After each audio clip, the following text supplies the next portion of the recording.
Mayotte vient de connaître le cyclone le plus violent depuis plus de 80 ans. L'île est complètement dévastée. Lorsque je regarde les images, j'ai peur pour mon île, j'ai peur pour ma famille, j'ai peur pour mes amis, j'ai peur pour mes voisins, j'ai peur pour mes collègues. Donc aujourd'hui, c'est vrai que tous les dimanches, je vous parle de ChatGPT. Et il est vrai que le communiqué de presse que j'ai rédigé au nom de Mayotte a soif, je me suis aidée avec ChatGPT. Mais aujourd'hui, ce n'est pas le sujet. Aujourd'hui, j'en appelle à la responsabilité citoyenne.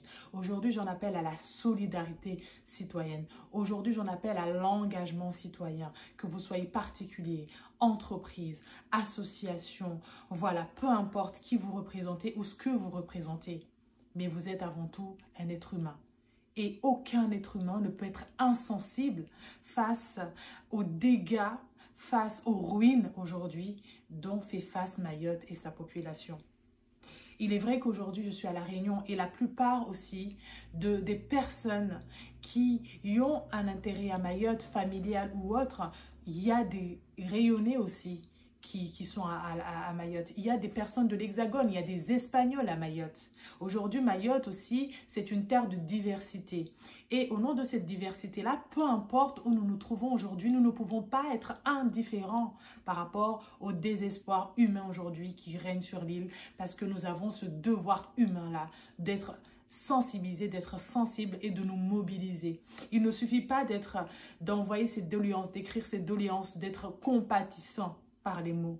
Il faut le faire par les actes. Aujourd'hui, l'acte le plus raisonnable, le plus adapté pour ce genre de situation pour moi, c'est le don, la mobilisation de soi. Nous avons chez nous des vêtements que nous ne mettons plus, des boîtes de conserve, des couches peut-être, des serviettes hygiéniques, des lampes, des bougies. Tout ce que nous avons aujourd'hui, nous pouvons le donner, que ce soit dans les entreprises, que ce soit dans les associations, des choses qui pourraient être utiles à la population de Mayotte aujourd'hui, à mon île, à ma population.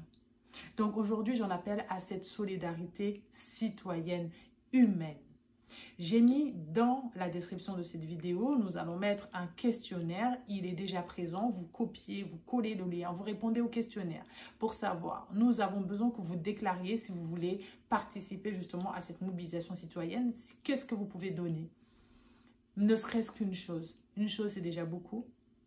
Et nous, au sein de l'association Mayotte a soif, moi-même en tant qu'écrivaine, moi-même en tant que citoyenne, je m'engage à me renseigner les points de collecte possibles, que ce soit dans l'Hexagone, que ce soit à La Réunion ou ailleurs, même à Mayotte, où nous pourrons ensuite, chacun qui en prend cette responsabilité d'envoyer ses dons. Que ça prenne quelques jours, que ça prenne une semaine, que ça prenne un mois, que ça prenne une année, que nous prenions cet engagement de faire ces dons. Peu importe le temps que ça devra prendre. Mais mobilisez-nous pendant les prochains jours, pendant les prochaines semaines.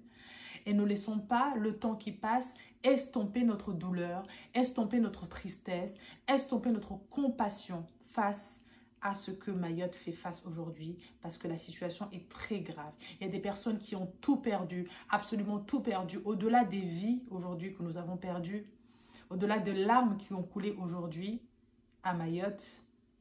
Et au sein de nos foyers, je pense notamment à ma fille. J'ai eu mal au cœur quand elle m'a dit « Maman, mais je ne sais pas qu'est-ce qu'elle devient, ma meilleure amie, ma copine d'enfance. Je ne sais pas où elle est. » Et j'étais incapable de la consoler parce que je ne pouvais pas appeler, ça passe pas les téléphones, ça passe pas. Même mon frère, je n'arrive pas à l'avoir au téléphone. Je ne sais même pas dans quel état est mon quartier. J'ai peur que le toit de ma maison soit tombé chez quelqu'un. Sincèrement, c'est comme ça que nous vivons aujourd'hui. Donc, s'il vous plaît, si cela nous plaît, et je pense que c'est un devoir humain, c'est de contribuer à la solidarité humaine et de donner tout ce que nous pouvons donner aujourd'hui, en tout cas de commencer à préparer. Si nous pouvons faire quelque chose, on ne peut pas juste se dire on attend que l'État fasse quelque chose. L'État va mobiliser ses moyens, mais l'État, c'est aussi nous. Aussi, nous faisons partie de ce système, donc contribuons à la reconstruction de l'île, à ce que les personnes qui sont sur cette île sentent cet élan de solidarité et qu'ensemble, nous puissions en fait faire face avec eux main dans la main. Merci beaucoup.